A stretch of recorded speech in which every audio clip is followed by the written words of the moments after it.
Good evening. Good evening. Thank you for coming. Ujú. Muy buenas noches. Muchas gracias por venir. All right. I hope that everyone enjoyed this beautiful day that we had today. My name is Kia Murphy. I'm the director for the Department of Special Education Services. And we also have Ms. Erica Williams, who is also a director for pre-kindergarten programs and services. This evening, we will bring with you greetings from our co-chairs for SECAC. We will also hear from Mary Beth, our Family Support Services Coordinator, our community partners. We will also hear from the Resource Finder Program, the College Transition Planning from some of our very own MCPS staff. And then at the end of the meeting, we will have our SECAC chairpersons facilitate a discussion. I certainly want to be sensitive and respectful of everyone's time. So as always, please use the chat and we will try to address your questions as you ask. Thank you so much. Next slide.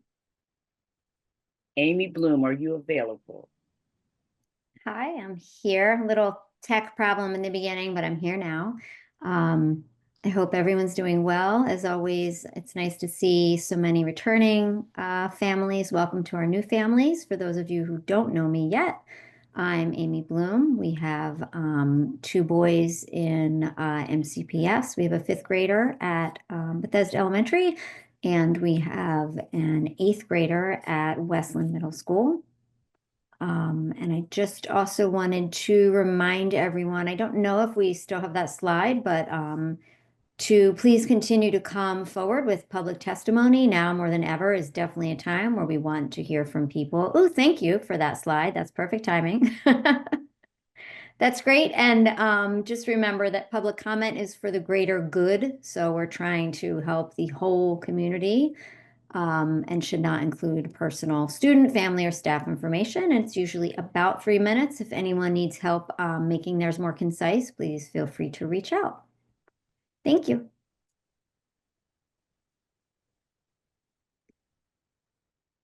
Dr. Jen Fang.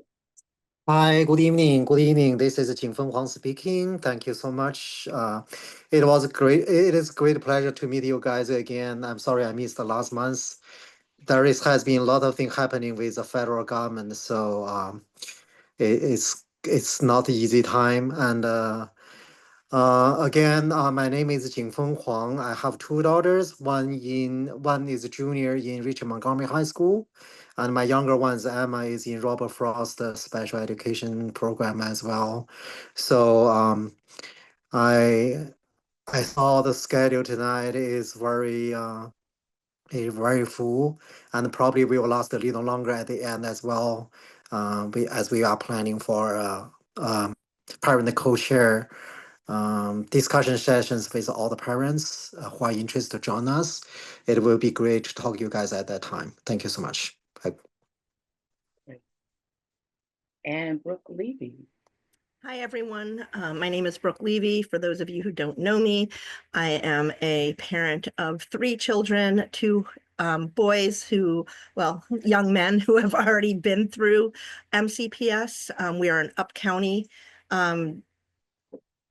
Montgomery County, and my youngest, who is the only one right now in Montgomery County, receives special education services in high school. I'm also the executive director of the Down Syndrome Network of Montgomery County, so I wear several hats. But tonight I am parent representative as a co-chair here. And then as Zhang Feng said, we will be hosting a conversation at the end about some, just what questions we might have, worries we might have about the current dismantling of the U.S. Department of Education. We've heard so many different things. There's changes are so fast right now that it's hard to keep up. So I'm sure that there's some worry about how that might affect us here in Maryland. We don't know all the answers, but what we would like to do, and we'll explain this later a little bit more, is listen to what everybody wants, because the co-chairs would like to write a letter to our superintendent to let him know what our worries are and what we want to hear from him. Because even though we know that he can't foresee the future, nobody's reading a crystal ball here, but we can ask, what would plan B be if something happened, or C or D? And so we just are hoping to hear from families, both vocally. We will also have the chat open, and we will also have a link for a Google form as well. So thank you. Wonderful. Thank you so much.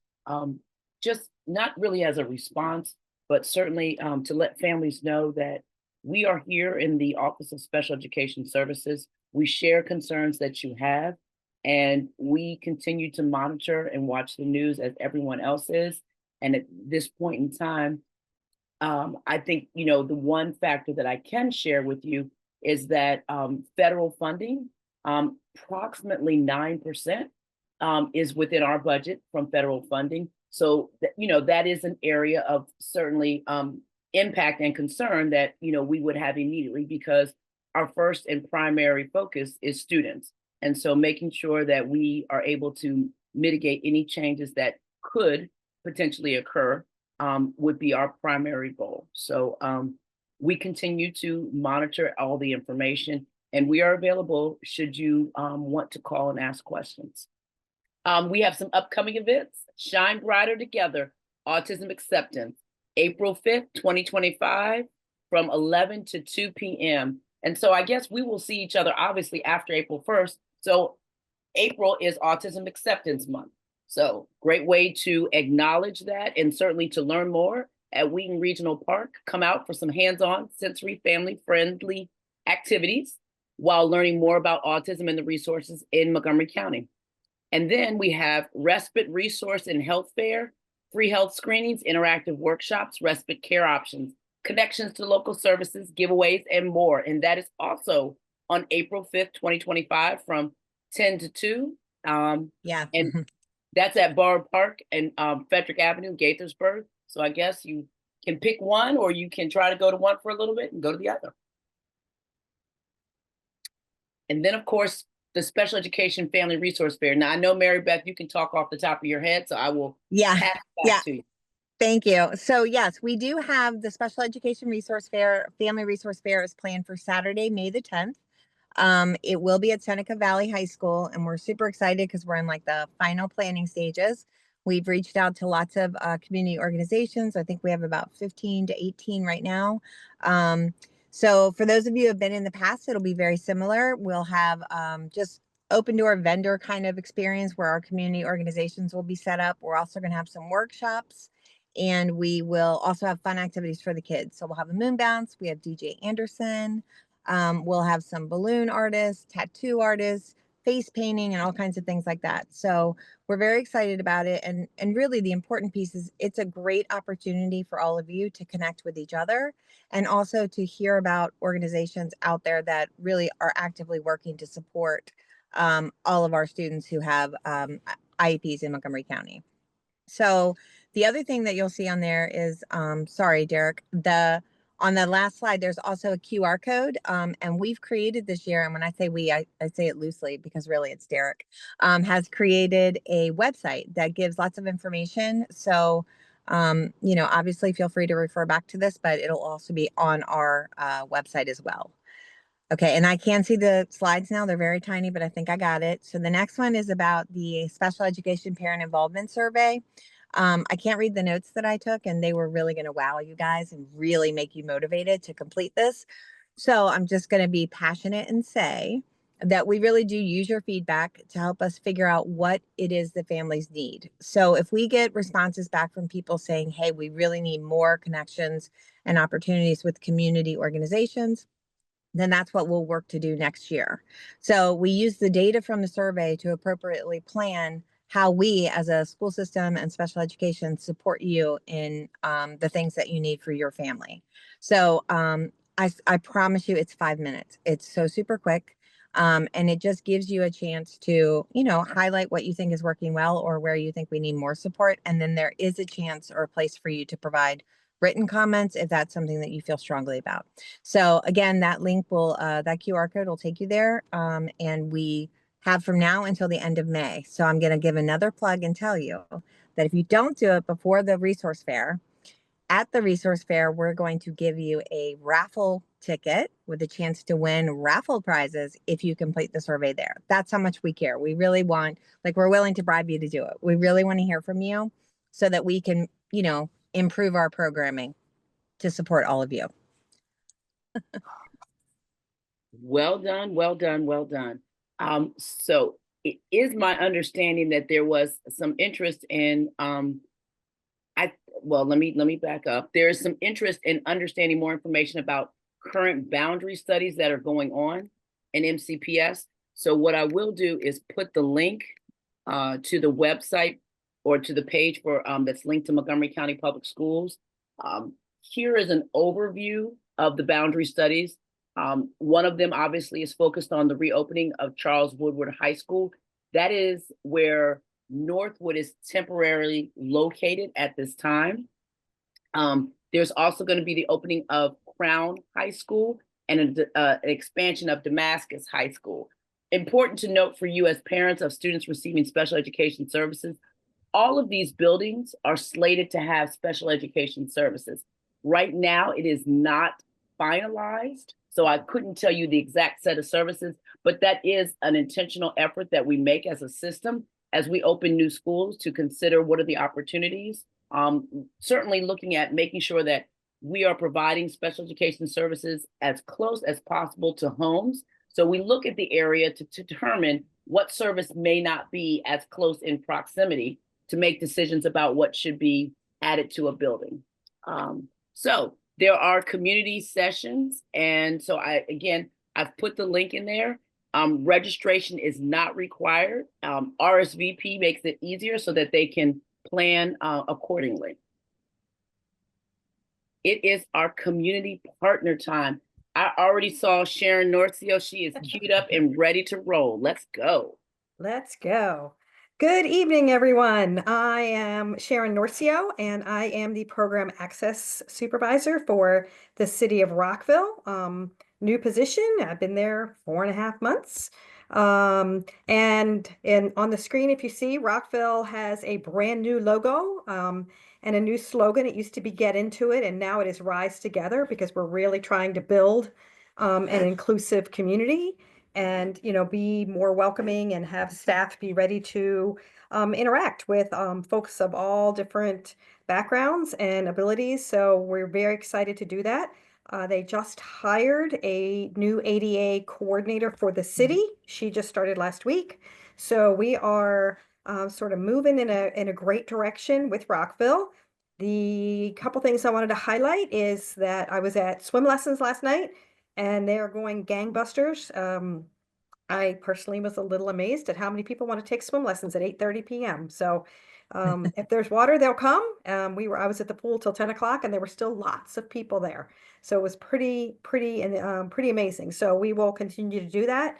They started putting in the parts to the outdoor slide. So the outdoor pool is coming along in terms of renovation, some really great new access features, and some areas where families will be able to sit together in a calm way if somebody needs a break from the water. So that's going to be very exciting when that opens. It is on track to open in June. So the construction projects, you never know, you sort of hold your breath a little, and very excited to say that that's all happening. We do have some break camps going on. We have some special events, and hometown holidays are coming. Also just wanted to make a quick note about the autism acceptance event that's at Wheaton Regional, the Shine Brighter. Wheaton Regional Park there's been a bit of controversy about the carousel there, because it was actually donated to be at the Ovenhazen Park, which is near Butler's Orchard, and it was just housed at Wheaton for a long time. And Wheaton felt like they were being robbed of their carousel. So Parks went on a mission for several years looking for a suitable replacement, and the ribbon cutting on the brand new carousel is happening at the same time as Shine Brighter. So the entire park will be filled with lots of people and lots of fun activities.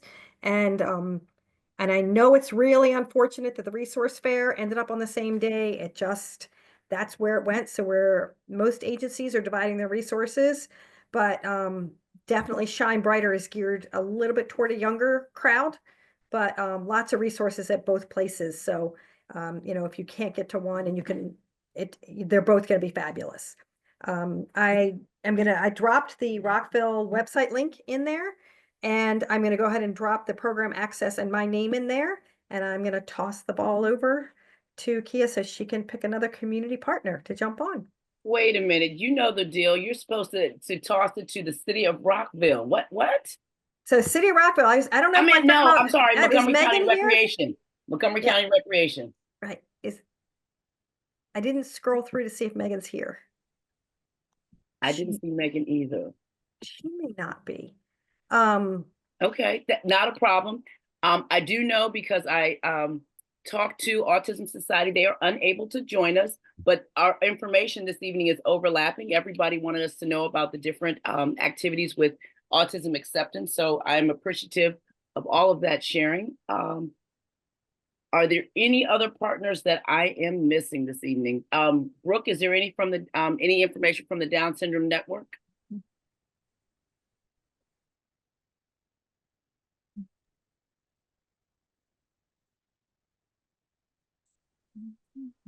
Okay, I think that she may have stepped away.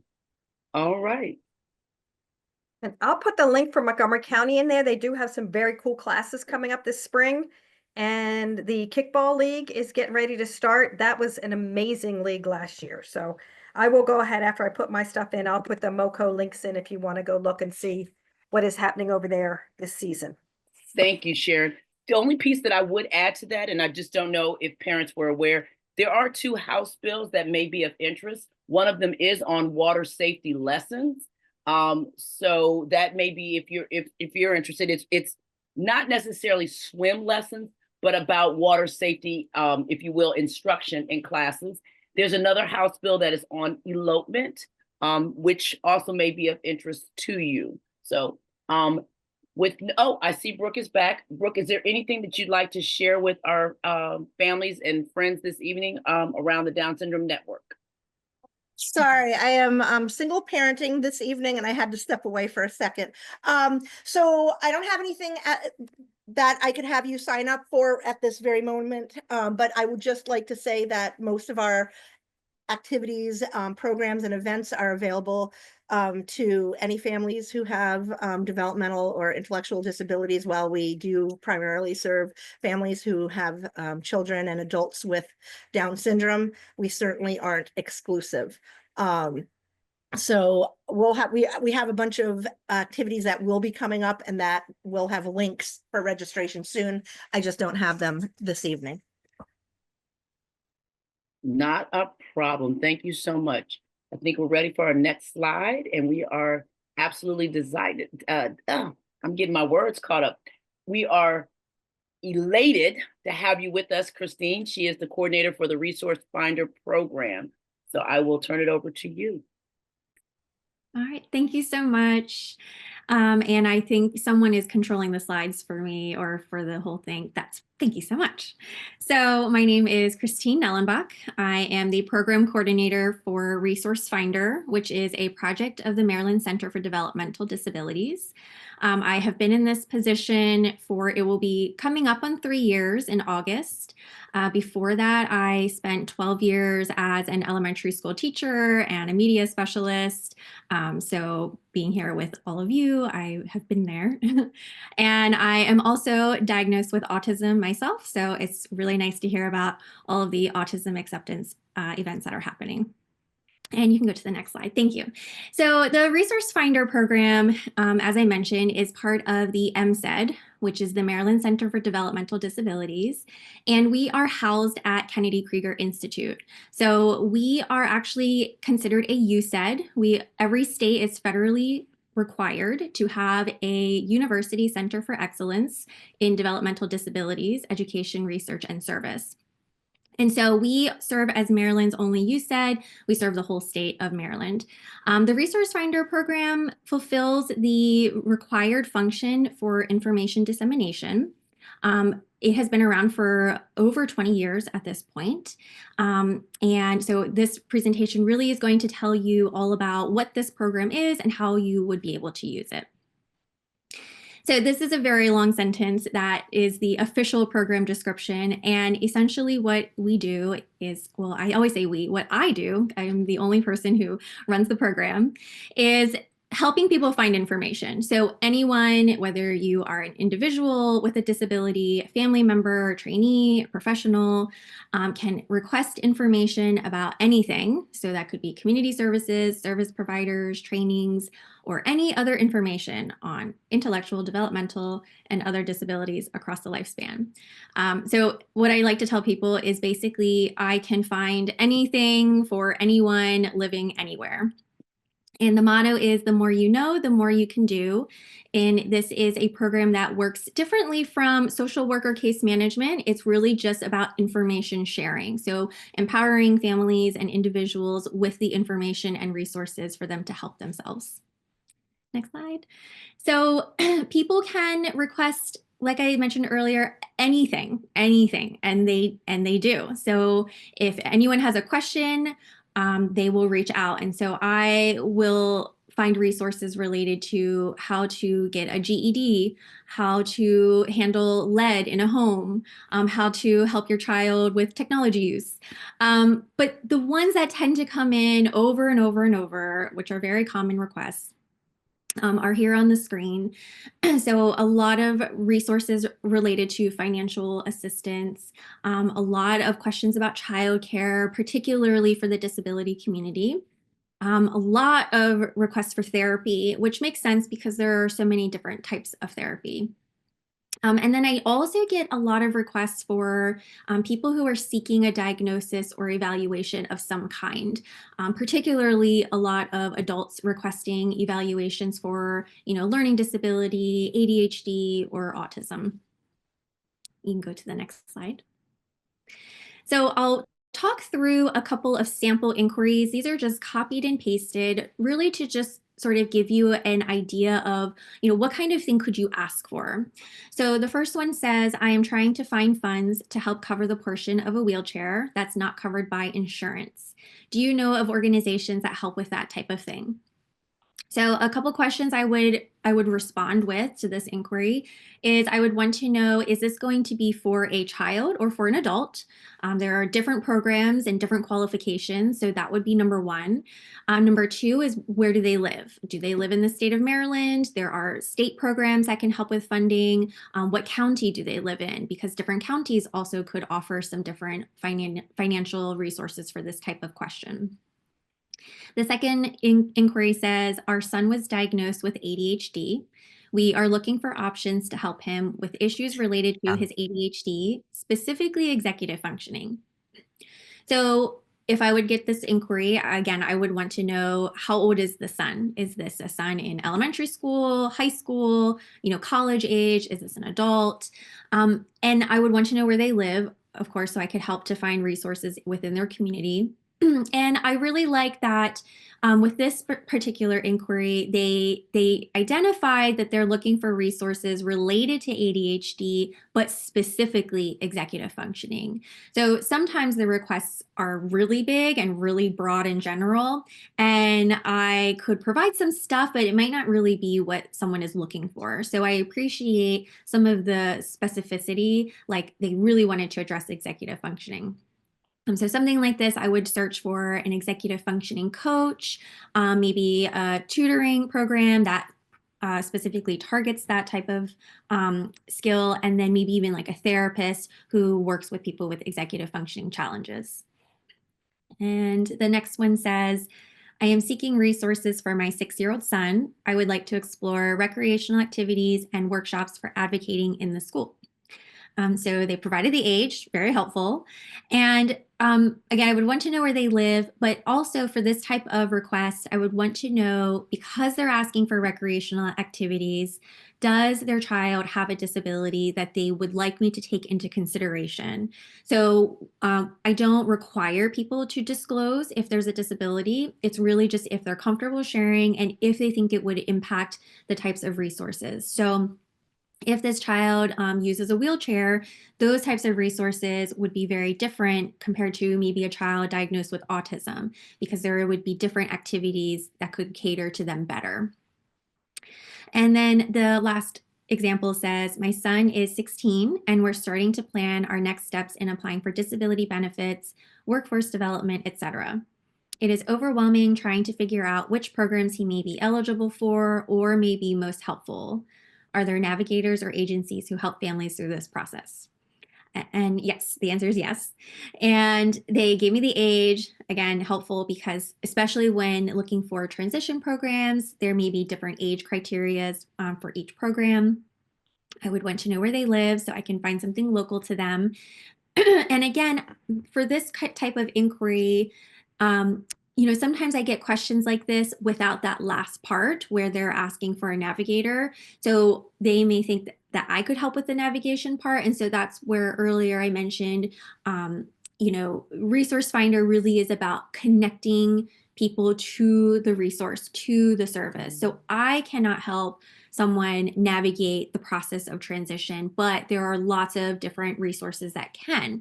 There are paid providers that you could pay someone that offers that service. There are free different programs that exist that could help, connecting with the local school system if they have an IEP, things like that. And next slide.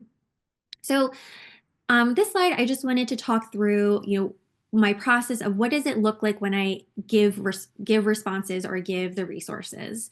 So on the left is an example inquiry that I received. It says, I am looking for a mental health therapist near the Annapolis area for a 4th grade boy with autism spectrum disorder and ADHD. So very short sentence, but they were able to provide all of the key pieces of information I need in order to start looking for resources. They are telling me exactly what they're looking for. It was a mental health therapist. They're telling me where. So Annapolis area, somewhere in Anne Arundel County. The age, 4th grade, meaning 9, 10.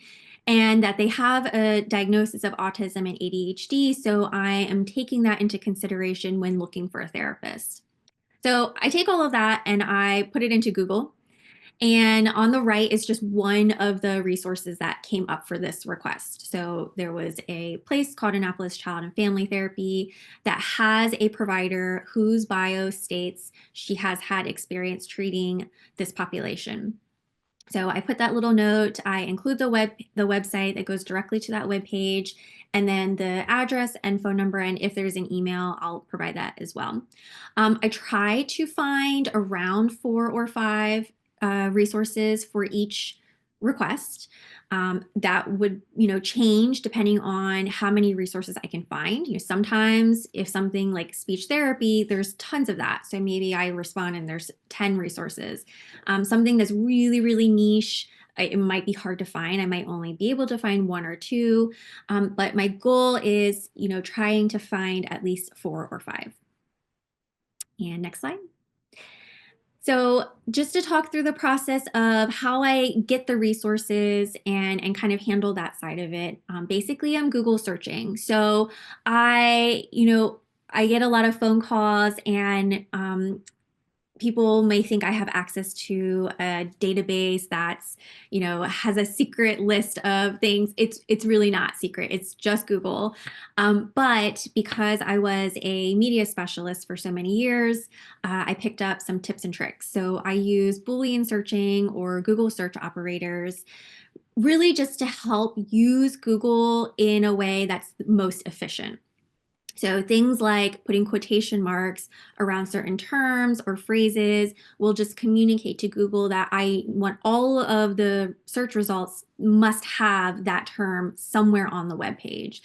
So if someone said, I'm looking for a therapist to treat my child with autism, and I want the therapist to have experience treating people with autism, I'm going to be typing in, child counselor and putting autism in quotation marks so that it's telling Google only show me web pages that have autism on that page. There are lots of other tricks that you can use. You can use the minus sign if you get a bunch of job listings. Sometimes that comes up, so I'll say minus job, like I don't need to look at those.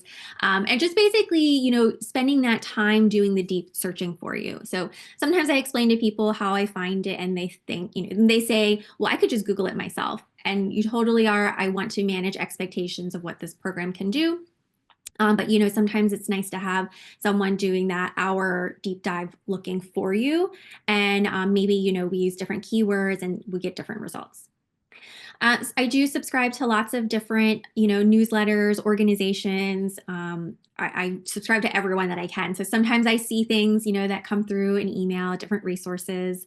I go to resource fairs, so I'll collect resources that way. And, people know that I run this program, so they'll send me things sometimes and say, hey, I saw this new provider. I thought you might find it helpful. So I do gather resources in a bunch of different ways. I keep all of the resources in a private Microsoft OneNote, and I want to be careful with this. Sometimes when I talk about having a list, people will say, well, I need this resource, but do you have this on a list? Just know, take the list out. Just know I will search for anything. It doesn't matter if I've already found it or not. I will search for anything. So I keep a list of things I have already found just to make my life a little easier. Once I started getting the 5th request for pediatric speech therapists in Howard County, and I realized I've already Googled this 5 times. I realized, maybe I should just start keeping these all on a list for myself so that I can copy and paste. Some people have asked about, can't you just put this online so that we can look at it ourselves? If you've ever tried to maintain a public resource list, you will know the issues with that, right? Websites, links break all the time. People go out of business all the time. And we just also want to be careful that it doesn't look like we are endorsing anyone. None of these are referrals. None of these are recommendations. It really just is me finding it online and just saying, here, I found this. You can go to the next slide. So the main part, if you want to take a picture or screenshot, and I think I have I've sent these slides ahead of time, so you have the slides as well to disseminate. But this is the contact information. So you're welcome to call, send an email, fill out the online form. If you happen to be or have a child who is a patient at Kennedy Krieger, I have an office at the 801 North Broadway outpatient building. I manage the resource center there as well. So there is a room and it just has brochures and pamphlets and books and coloring books and magazines, stickers, things like that, all free for families and patients to take. My personal preference for contacting is using the online form, and that is just because it will prompt you through all of the main pieces of information I need from you in order to get started right away. So sometimes when people call, I'm in a lot of meetings, I give presentations, I go to resource fairs, so I'm not always available, and it's just me in this program. So I'll call back, I'll check the voicemail every day, but then sometimes people don't answer. And then I try to call back in a couple of days, and I lose people that way. So I really do just encourage sending either an email or the online form is going to get you the quickest response. And next slide. And this is just a photo just to show you what the resource center looks like. So that door that you see in the back is my office. I'm only there 2 mornings a week, but there is a drop box there with a card that you could write your request as well, and QR codes, but there's lots of things to take. Next slide. So I've gone through this already, but just to reiterate, whenever submitting a request for resources, this is just what I would need to know from you. Your preferred contact method, most people, I'd say 95% of the time, would like the email. So I send an email, that way it has links and you have all of it in writing. I am able to print things out and send them. The age of the person needing the resource is also very helpful because of requirements. Zip code, just so I have a starting point to know where you are to find resources close to you, and of course, the specific resources that you would like me to find. Next slide. So meeting diverse needs, we do SECAC, so I'm able to get a translator on the phone for any language other than English to make a 3-way phone call. I can find resources for people of all ages, so there's no age requirement, there's no limitation. This is available for anyone, so anyone in the world can request resources. I've helped people in France, in Canada, and then the service, again, this is for anyone. So I think because we have the Kennedy Krieger logo, because we are housed at Kennedy, there's a misconception that this is a program just for Kennedy Krieger patients, but that is not correct. This is free. It's for anyone to utilize, whether they have a disability or not, yeah, anyone at any time. Next slide. And I think the next slide is, yeah, disclaimer. So I've kind of touched on this, but again, I just like to manage expectations that the resources I provide are not recommendations, suggestions, or referrals. There is a disclaimer statement included with every response, just to let you know. I do not have a medical background. Like I said, I was a teacher for many years, so I can't provide any kind of medical advice or guidance. So sometimes I get those calls where, it's understandable, a parent maybe, having a lot of challenges with their child and they just don't know what they need. I cannot tell you what you need, but I could give you other organizations that could potentially provide that guidance. The information and resources is really limited to what is listed online. So like I said, I'm using Google. I'm just looking and reading websites. So there's a lot of information that I don't have access to. I get calls sometimes where people will say, I need a provider who can schedule an appointment with us next week. I'm not able to know that. I don't know, if they can see people on the weekends or what insurance they take. Those are pieces of information that are not readily available on websites. So I just am not able to provide that. And then yes, I could just provide the resources. So I get a lot of calls for scheduling appointments. Again, I think because I'm attached to Kennedy, people will want to schedule appointments with Kennedy Krieger. So in those instances, I just provide the Kennedy Krieger phone number. And next slide. So every resource response has a feedback form. Sometimes I feel like I'm just a professional Googler and this might not be helping anyone, but I think people appreciate just the time. I'm sitting down and doing that searching for you and making it a little bit easier. Next slide. So I'll go through this really briefly, but basically every resource request inquiry gets logged into our database. We are grant funded, so we have to provide the numbers to the grant providers. It's a secure database, so it's password protected. And next slide, I'll show you just some of the trends that have come in. So this is data from 2 years, 2023 to 2025. And as you can see, a lot of people are looking for service providers of some kind. That's the most requested resource.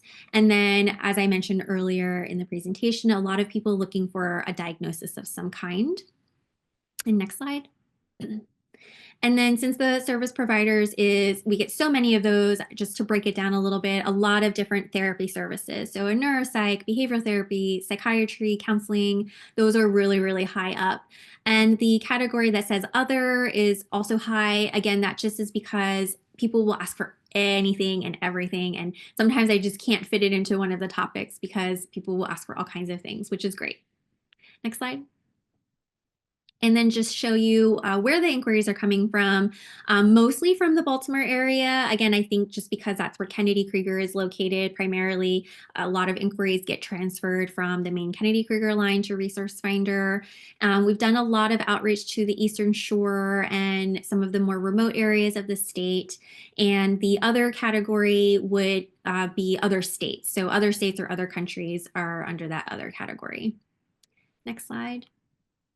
So if you have questions about the Resource Finder program itself, you're welcome to reach out to my professional email. But if you are asking for a resource, I ask that you use the Resource Finder email. It helps me keep my 2 inboxes organized. The QR code there will take you to the website, which has a fact sheet and a video that you can watch that basically just sums up everything that I shared today. So I will end here and I'm happy to answer any questions. Just looking in the chat. So do I help find with behavioral therapy? Yep. So anything that you would like me to look for, you just send it all in. I will do a search for any topic. The email address, it is just resourcefinder@kennedykrieger.org. I can type it in there.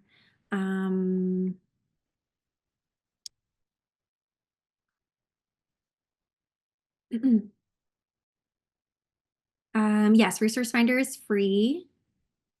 Yes, and sometimes, so yes, the comment about you receiving information from the resource finder in the past and it wasn't helpful. Sometimes I get asked for things that don't exist, unfortunately, or just really difficult to find. I try my best to search, and sometimes being a person with a disability myself, it's really hard to find things. Sometimes, I would love to have a primary care provider who understands how to work with autistic patients. I can't find it.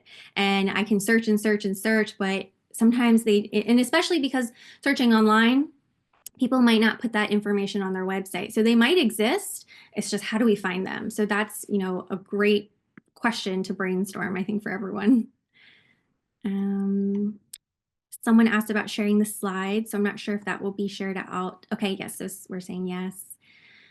Hi, I have a question.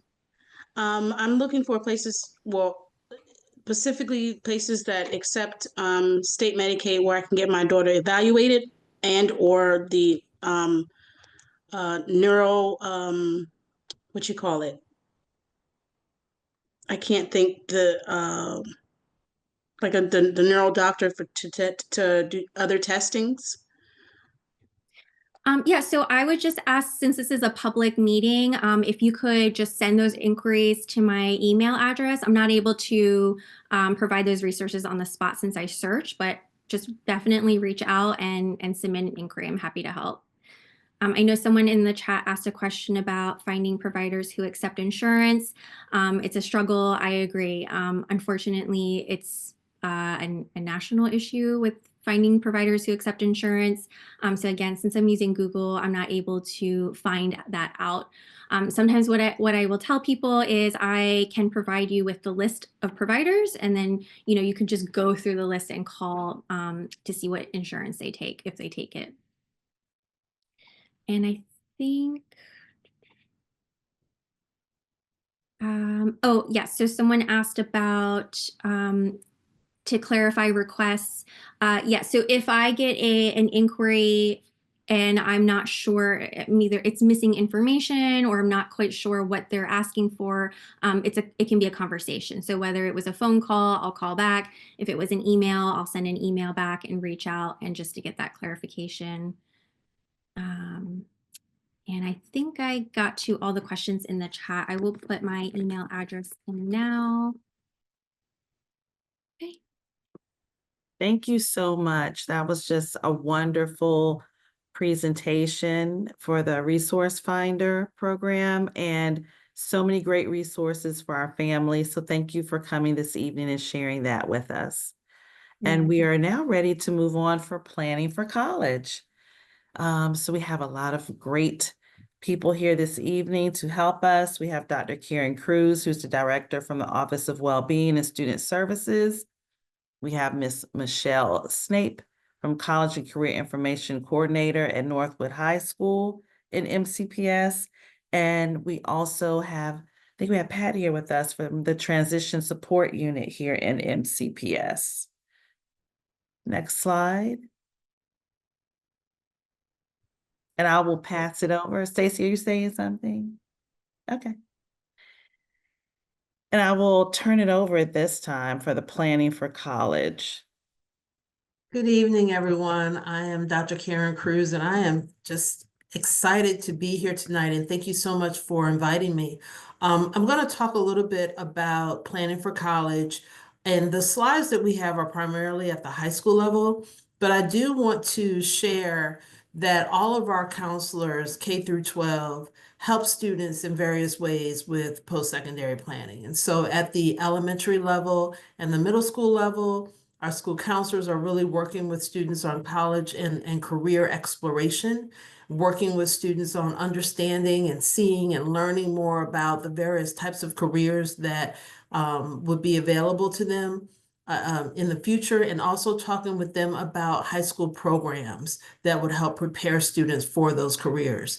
And so I just wanted to share that, because even though we're going to talk mostly tonight about high school, I do want you to know that we have school counselors that are working K through 12 to help students with all of those aspects of preparing them for post-secondary throughout their journey through elementary, middle, and high school. So I do, as Ms. Williams shared, I am here tonight with Michelle Snape, who's our College and Career Information Coordinator at Northwood, and also the Transition Unit. And I want to talk a little bit with Michelle and I are going to talk a little bit about all of the stuff that we have that are offered to all students. And then I'm going to pass it over to Pat Cochran, who's going in the Transition Unit team. Who's going to talk a little bit more specifically about the supports that are provided to our students that are accessing special education services. So a few things that we do for all of our students, and these are kind of district-wide resources, are our college fairs. And you've probably heard a lot about the various types of college fairs that we have. If you have a high school student or a middle school student, you've probably heard of some of these events. So the first event that we offer in October is our Hispanic College Fair. And that event typically takes place during the day, and it is primarily for 11th and 12th graders. However, we, over the past couple of years, opened up the Hispanic College Fair to our 9th graders as well, and it has been a huge success. We actually have a video that MCPS created interviewing some of the 9th graders at that event, and the 9th graders sharing how thankful they were to have the opportunity to actually interact with college admissions reps and to hear more and learn more about the college experience. And so this is a big event that we have starting in October. And we also do it usually at the same time as Hispanic Heritage Month. And then in February, we have our HBCU Fair, which we are very excited about because it is the only fair that we offer in MCPS that is completely run and operated by staff. It is not run and operated by an organization. And so this event usually takes place at the universities at Shady Grove. I've also included here our HBCU Fair website. And this event usually brings out about 2,000 to 2,500 students and families that come out to learn all about HBCUs. We have workshops. We have usually about 30 to 40 college HBCU admissions reps, alumni, and also organizations that set up tables and talk about HBCUs, college experience. And we also this year we gave out on-the-spot scholarships. The Montgomery County Divine Nine, which are the African-American fraternities and sororities, came together and decided they would each give a $500 scholarship that night. So students had the opportunity to apply, and they selected those students on the spot. And then in April, we have the National Association of College Admissions Counseling College Fair, which is typically for 11th and 12th graders during the day. But then the April 8th event that evening is open to all families. And there are hundreds of colleges that are represented there. It usually takes place at the Soccerplex, and it is a huge event. So all students and families are welcome to come to any of these events. And again, we have started opening up and providing more access to students at the younger grades because we recognize that we want students as young as possible, as early as possible, to learn and start thinking about college and post-secondary planning. In July, from July through January, we also have in-person and virtual opportunities. We have summer and fall workshops that our college and career information coordinators are providing. We're doing a lot of trips to colleges and universities and various other events, that are taking place. We also list here from September to January our financial aid events by school. So whatever school your student goes to, you can click on this link and it will have the list of all of our financial aid events at each of the schools. And even if your child goes to, let's say, Seneca Valley, and the night of the Seneca Valley financial aid event is not a night that works for you, you are welcome to also attend one of the other financial aid events that are taking place on another night at another school. So we list this here on our website for that purpose. The other thing that we've done over the past couple of years is we've started offering on-the-spot admissions interviews that take place all throughout the fall. So from September to December, we have events at various high schools. We advertise it through the bulletin, Remind, and all of our social media outlets to let folks know if you have a senior and you're trying to get an on-the-spot admissions, you're welcome to talk with your college and career information coordinator, get registered, and to figure out which school you want to actually interview with and sign up. And so that has been a very successful thing for us over the past couple of years, and we're hoping to expand that even more next year. Another thing that we did that's exciting, this year we launched our new high school checklists.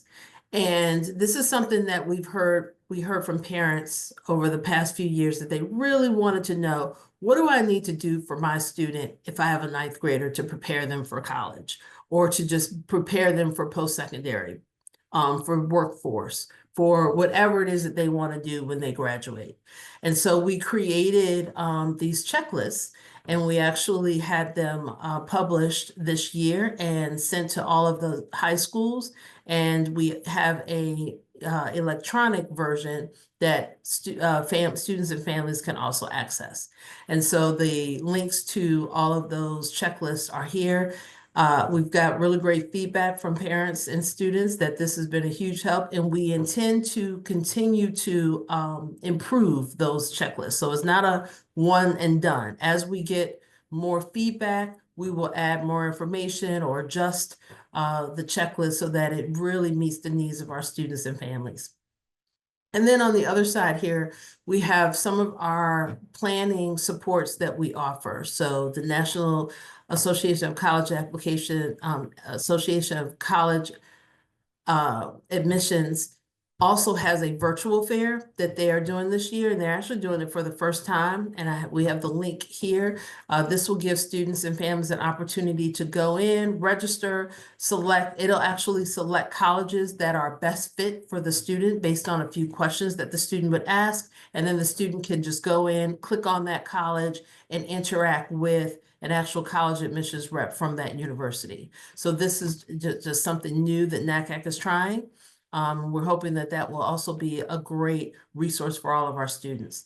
And then I just listed out a few other resources. We have an MCPS college and career website. So any information that you want to know about careers, workforce, college, all of that is listed on our website. And we also place scholarship information there as well.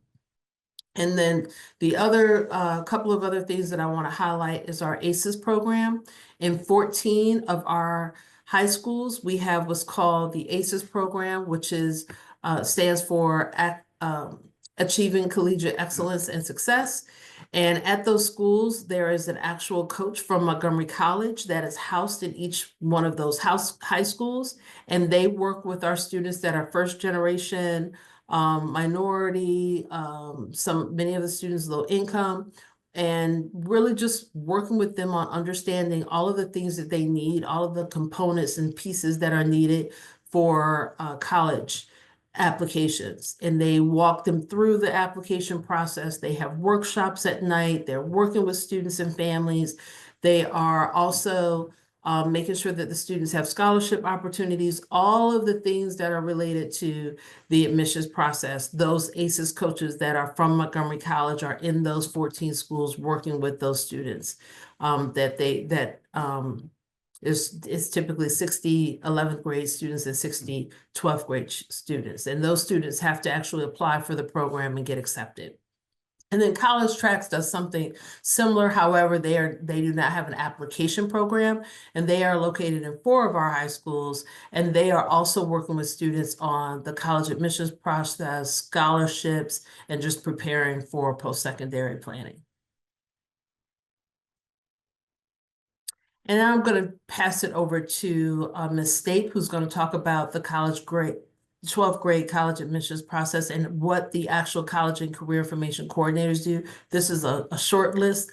There's so many more things that they do, but we wanted to just highlight some of the major things that our CCICs are doing at the high school level. So Ms. Snape. Hello, everyone. Thank you, Dr. Cruz. Like Dr. Cruz just mentioned, this is just a short list of some of the things to kind of just get the conversation started about what we offer for the college process for all 12th graders. The biggest thing is that we recommend all students to kind of apply early, apply on time. That starts October 15th is like the biggest first deadline, and November 1 is the next biggest deadline. So preparing our students back, like Dr. Cruz had mentioned, the workshops that we offer, preparing them early in the summer with all the workshops allows the students to be prepared for those October 15 deadlines as well as the November 1st deadlines. So that's one of the biggest pushes that we emphasize and the College and Career Center is making sure students are prepared and understanding what these deadlines mean. Early action versus priority, early decision, those are binding contracts, and making sure we're having the conversations with the families to understand what early decision means so that communication is very clear what decisions are being made. Identifying letters of recommendation, making sure we send those out. There is a chunk of schools that don't offer early decision or early action for their deadlines. So just knowing what those terminologies are and making sure students are ready to submit and complete those applications by those deadline dates, whether they're October or December. And having those different conversations of rolling admissions and what those look like, because all those schools do offer rolling admission deadlines where they can apply at any time. There are scholarships deadlines that are attached with those that sometimes are earlier on in the school year. It could be in October, November, or December. So at the College and Career Center, all CCICs are going to do the best that we can to make sure all students are aware of these deadlines and are prepared to apply by those times. And part of that is just having a well-balanced list. So when we're meeting with students and families, we go over the reach, target, and likely. That allows students to have the balanced lists to have more yeses than nos.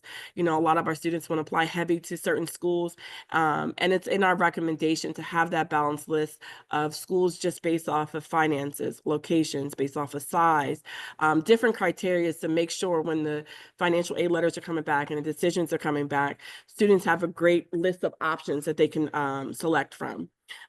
So when we're meeting with them earlier in the summer and in the fall, the CCIC will sit down with families to make sure that what we're recommending is clear within those reach, target, and likely. Something that I encourage all students to take advantage of is the in-house college visits. That's when schools are coming into the home schools. Like I work at Northwood, so schools are coming in to Northwood to talk about their schools. So it's a more intimate setting for students where they're able to ask personalized questions that are special to them, or they're able to just hear about the school in a more smaller setting and speak directly a lot of times to the reps that are reading their applications and having those conversations about fine details and just navigating the college process. A lot of students just don't know where to start, and I tell them all the time, this is a good place to start.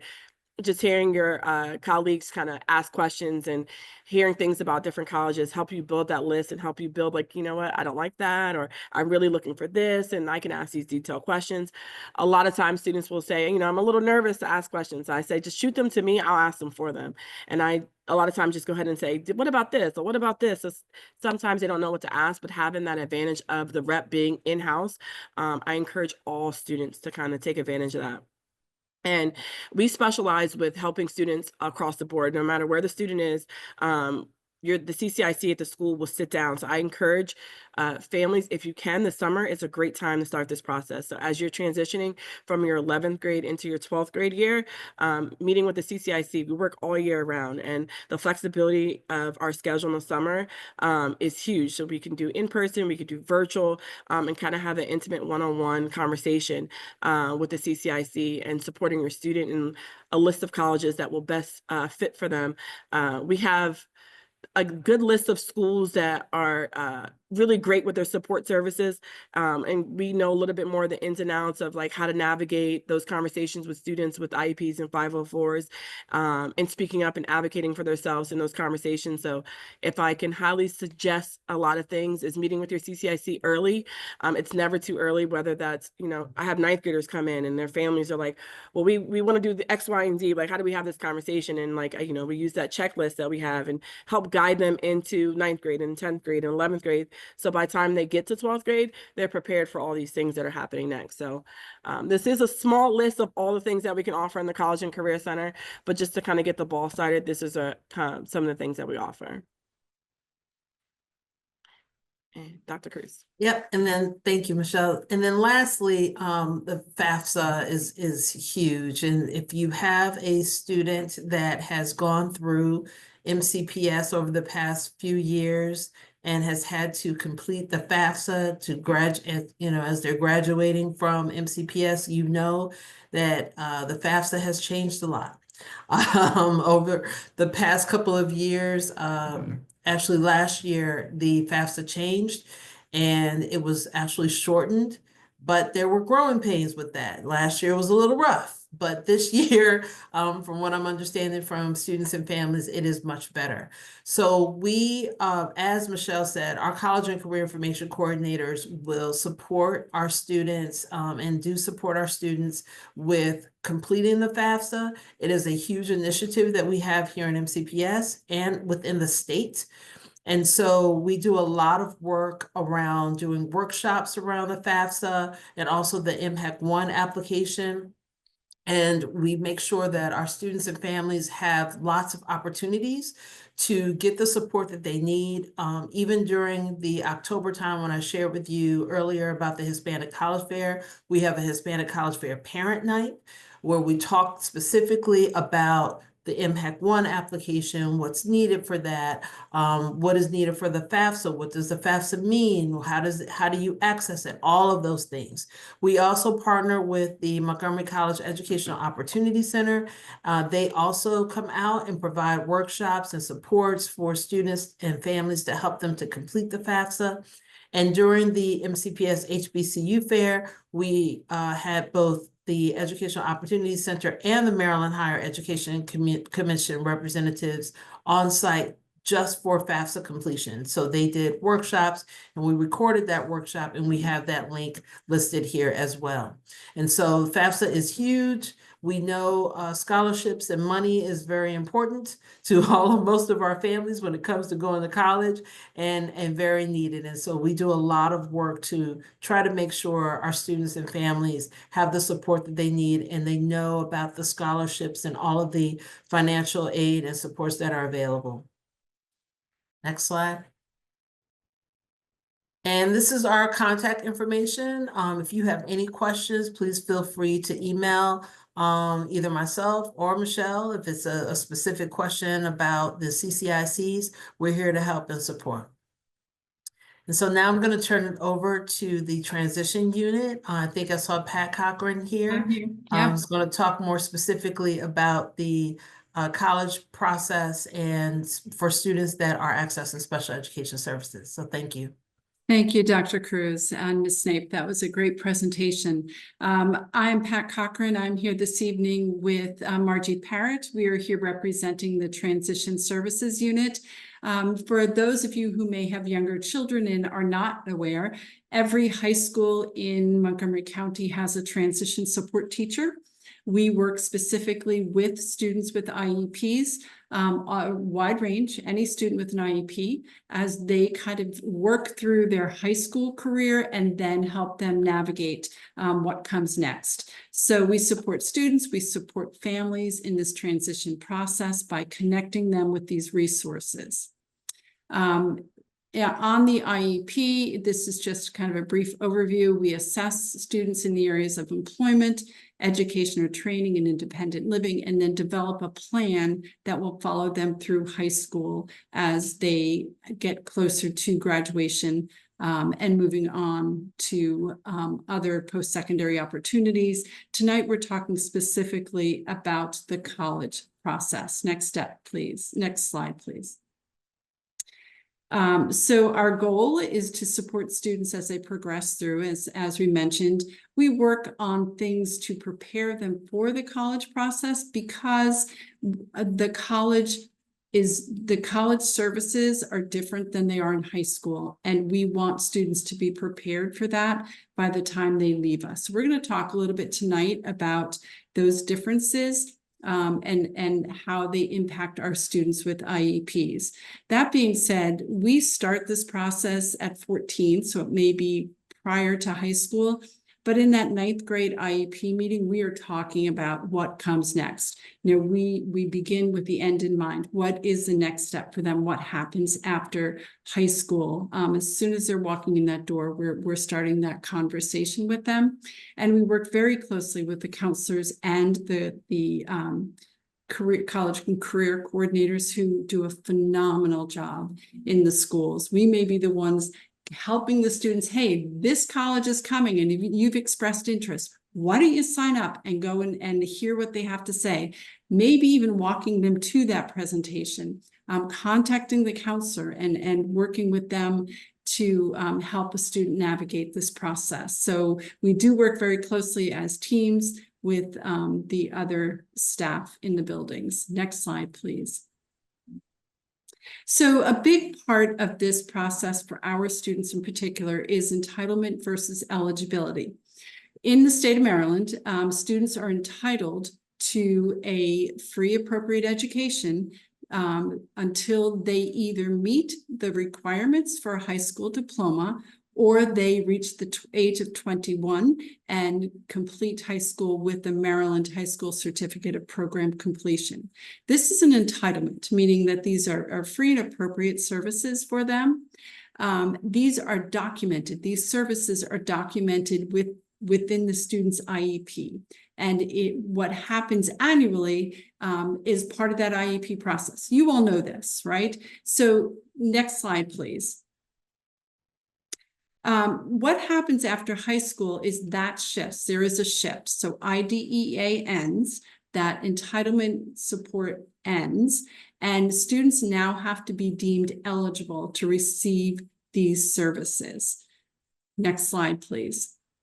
So what does that look? Well, here's another slide on that. So at the age of 18, or once a student finishes high school, earns their diploma or their certificate, they then you are no longer the main contact for your students' educational records and rights. It then becomes the student's responsibility. They then become the eligible student. So how do they do that? And specifically when we're talking about college, they need to apply for those services. They need to disclose the disability. They must identify what their needs are. They must provide the documentation to support that. They must be willing and able to have a collaboration with the college about the services they need. The IEP effectively ends when they graduate from high school. Services are available. It just looks a little bit different on the college level. So next slide, please. But before that, so one of the things that comes up quite often in high school is the college testing accommodations. College board accommodations, those are the SAT accommodations. These are not automatic accommodations. You must apply for them. And the accommodations that are received are determined by the College Board, not by MCPS. And there is a lot of misunderstanding about that. This is when we have PSATs during the school day, or we have the SAT during the school day. There are a lot of panicked students and parents about receiving these accommodations. I'm going to recommend that at that 9th grade meeting, if it is not being done, that you mention, I would like my child to apply for College Board accommodations. Linked here, everything here is linked. I've done that intentionally so that you have access to this information. The College Board consent form is linked here. You can fill that in. submit it to your child's case manager or their counselor, and they will be able to move that through the process to access those accommodations. Why is it important? It is important because College Board accommodations are good for the PSAT, which happens 11th grade is the official, but also 10th grade. The SAT, and that is any SAT your child takes in school or in a test center, and also the AP exams. And a lot of folks don't realize that College Board also manages those exams. So any accommodations they get for College Board SAT testing apply to AP exams as well. You apply once in high school and they continue through high school. You can change them. You can update them if you move from school to school. You can move the accommodations with your child. If there's an accommodation that you're adding, you can go back and add them. But it's really important to get that done in 9th or 10th grade so you're not worried about it when they're actually taking these exams. The second one are the ACT accommodations. There is always some confusion about, well, it's the same thing. If I have College Board accommodations, isn't that the same thing as ACT accommodations? It is not. They are two different testing organizations. ACT accommodations are not automatic. You must apply for them. And the accommodations that are received are determined by ACT, not by MCPS. The tests that these apply to are the ACT tests, whereas College Board is PSAT, SAT, and APs. The ACT accommodations only apply to those ACT tests. Their process is also a little bit different. I encourage you to go onto their websites to kind of navigate through. Call your case manager, call your TST, transition support teacher, for assistance with these. The ACT accommodations, you register for the test when your child's in 11th or 12th grade, and they're registering to take that ACT test. You register, you check that little box that says needs accommodations, and then there is a consent form there as well. You sign that consent, you send it into your child's case manager, counselor, transition support teacher, the people in your building who can assist you with this, and they can move it through that process. So it's a little bit different. That College Board accommodations, you can apply as early as 8th or 9th grade. The ACT accommodations, you really wait until you have registered for that test. Next slide, please. Okay, so supporting the DSS process. So DSS, Disability Support Services. In school, in high school, we call it the IEP process, Special Education Services. Once a student finishes high school and moves on to college, it becomes the Disability Support Services. Important to remind your 12th graders to request that final transcript to be sent to their selected college and the Disability Support Services at that college. Encourage your 12th graders to apply for Disability Support Services at their college of choice, the college that they have been accepted to and plan to attend. And support them in gathering the documents needed to support that application. Next slide, please. To apply for Disability Support Services. So a child needs to apply, but they don't do it as they're applying for the college. So they go through the standard application process to apply to a college. They do not need to disclose any disability during the application process at all. Once they are accepted to their college, once they have selected the college they want to attend, they apply to that college for the Disability Support Services. So if your child applies to 7, gets accepted to 4, you don't apply for Disability Support Services to those 4 colleges. You wait until you've made, he or she has made that decision to attend a single college, and then you apply for the services there. You provide the required documentation. So part of the eligibility process is stating, this is the disability. These are the accommodations I need. And here's that documentation that says this is the area, my area of need. That typically means the IEP or the 504 plan, and then the most recent psychological and educational assessment, and then any relevant medical information or documentation that would support this request. The documentation that is required, typically they're looking for assessments to be within the past 3 years. However, many colleges are moving beyond that requirement, and they're really looking at that IEP and that documentation that states that this is the learning challenge, or this is, autism, or this is, an ADHD, whatever it may be.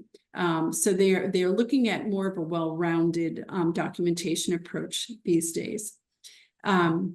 Then a disability, after you submit that, child applies and that information is submitted, the disability support team or counselor will reach out to the student. The big change here is, parent, you kind of run the show in high school. Once your child graduates from high school and moves into the college realm of supports, it really focuses on the student being an advocate for themselves. You can attend the meeting, but they're not going to be reaching out to you.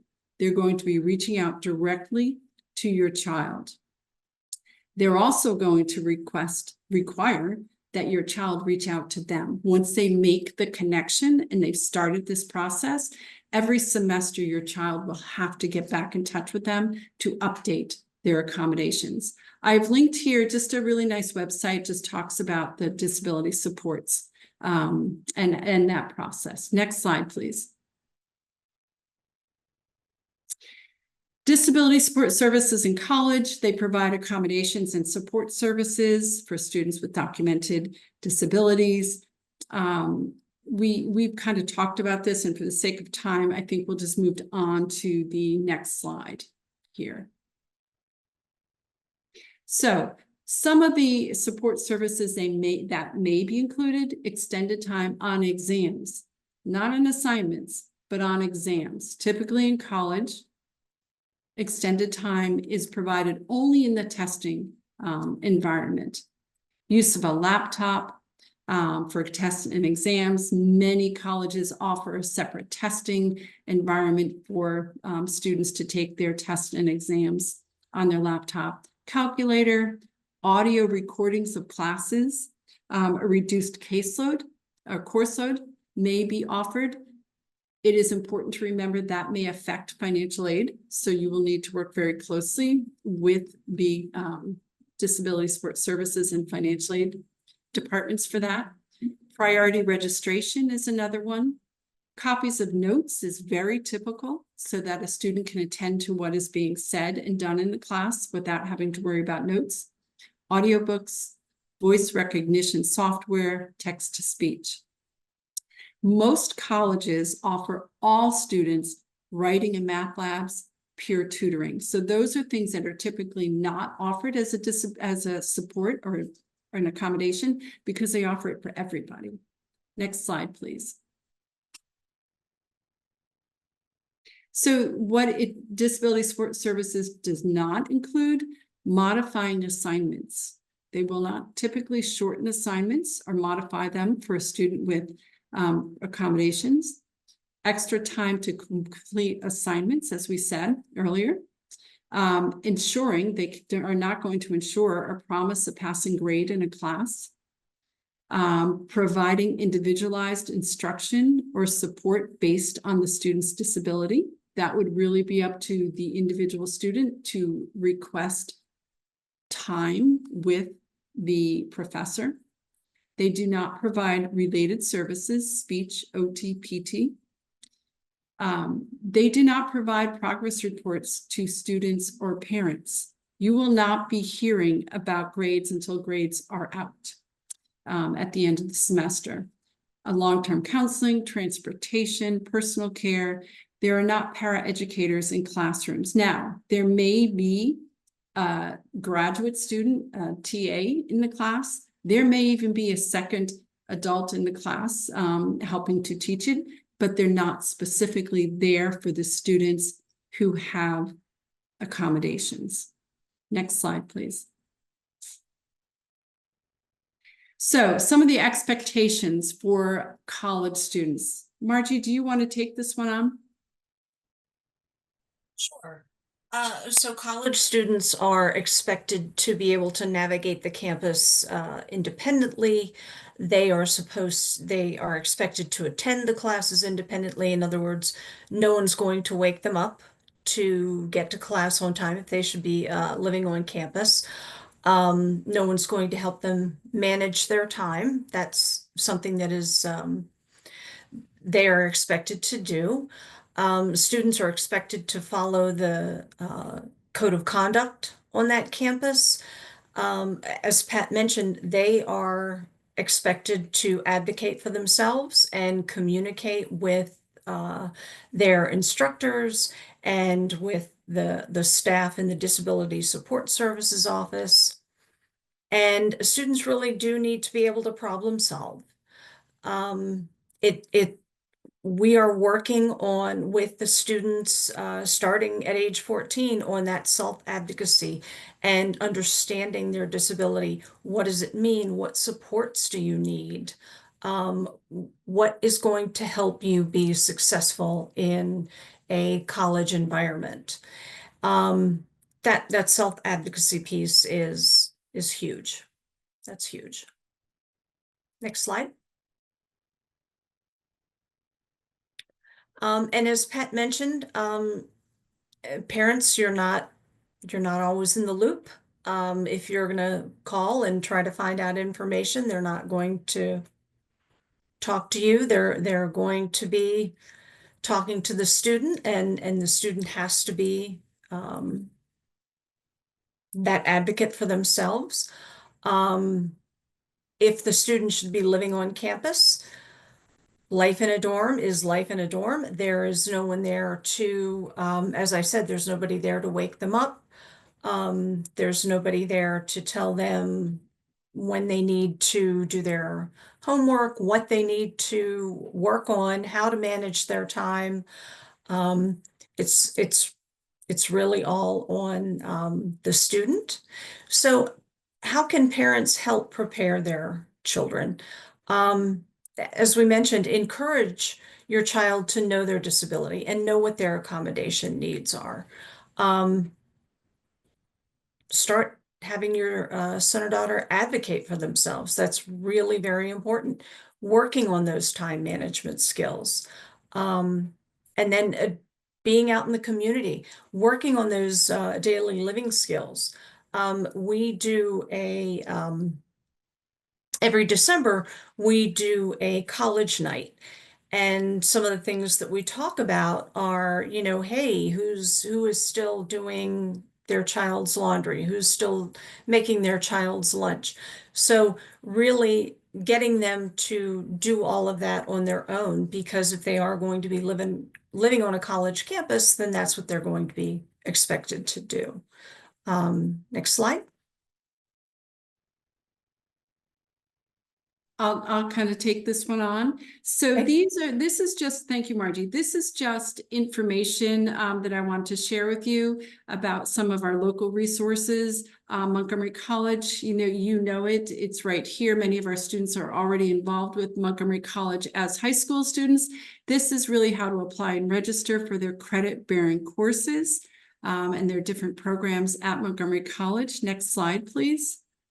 And this is their disability support contacts. So when a student applies to Montgomery College, the next step is that they log into their dashboard, the MC dashboard, and in that dashboard is a disability support service application, and they can do it right there. It's just a few questions that identifies them, and they can upload their IEP, any other documentation they have, and then they will get an email from Disability Support Services asking them to come to a meeting, either a virtual or in-person meeting.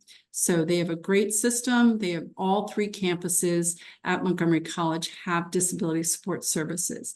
Next slide, workforce and development. What a lot of people don't know is that Montgomery College also offers a wealth of non-credit programs. If you go to the next slide, Stacy, some of them are outlined.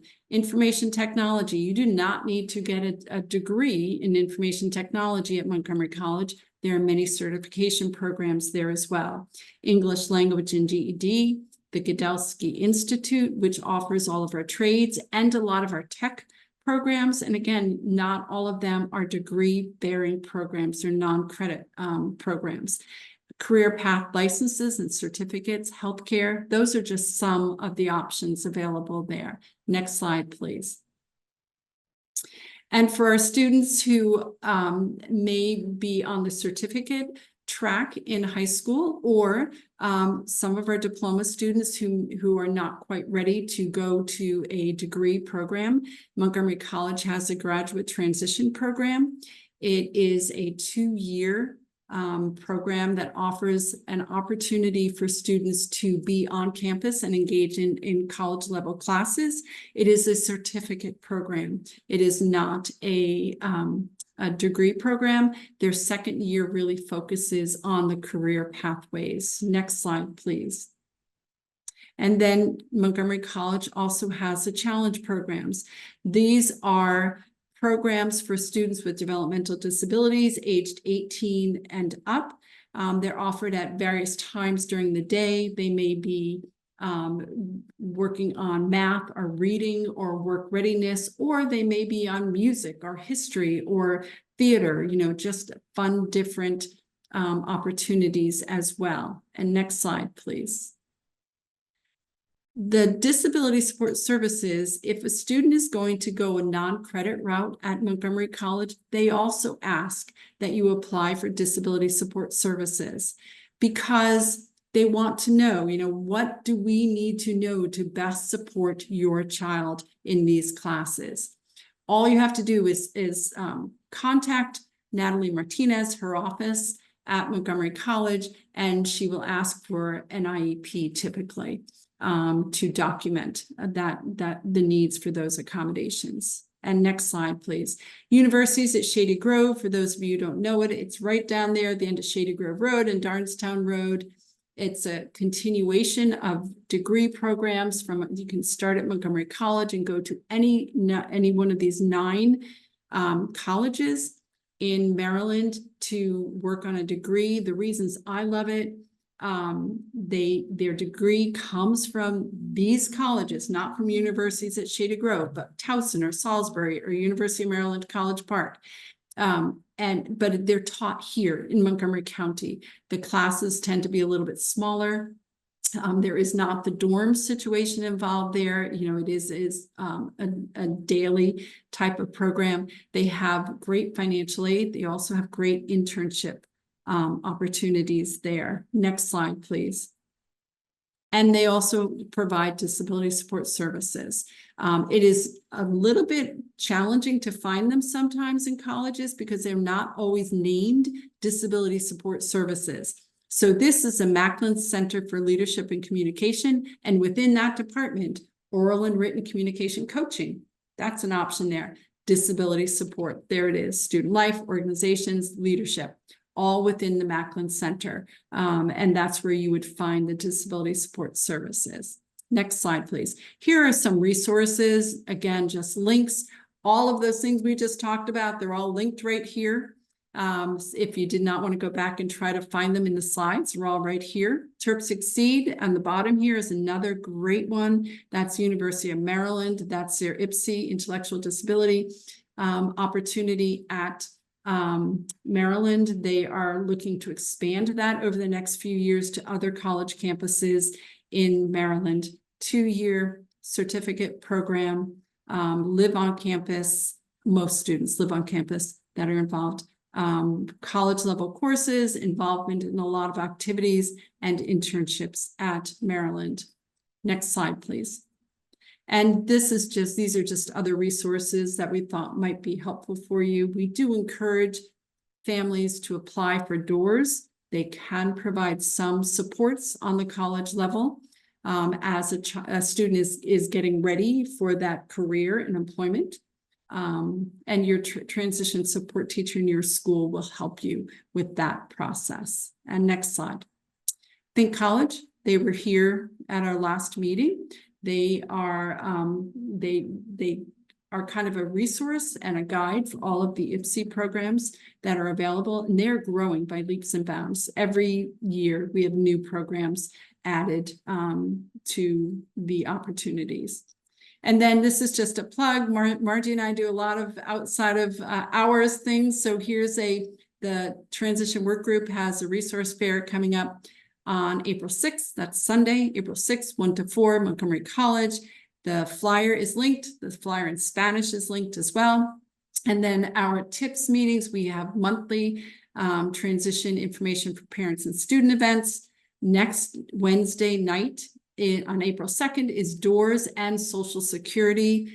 Huge issue right now. So we are really hoping to get as many people there as possible to hear any updates on this. And then we have social and recreation opportunities. We have a college event specifically geared for families of students with IEPs every December in our TIPS series. So we encourage you to look for that as well. And I think that's it. Margie, any last words from you?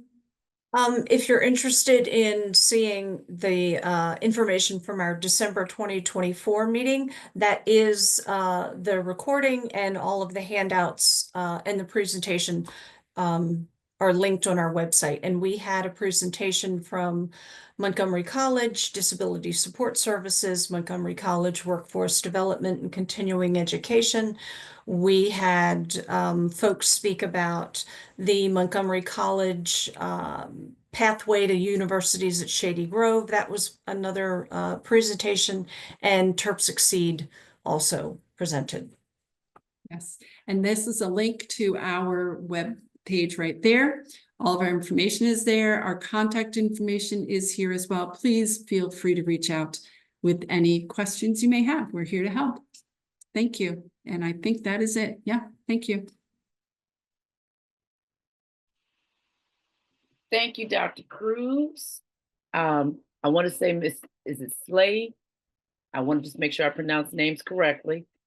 And as well, Margie and Pat, was a lot of information. And I'll just say this, as a parent of 3, one with a 504, one with an IEP, and one, they tell me he's GT, but you know, his mama thinks something else. I just say the pathway to college is complicated. Doesn't matter whether or not your child has a disability or not. It's very, very overwhelming.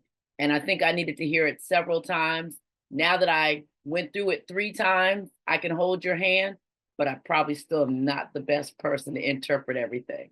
So again, we thank you, and please know that we will probably invite you to come back because this is so important for parents, particularly the accommodations on the assessment. So I'm glad that both of you brought that up.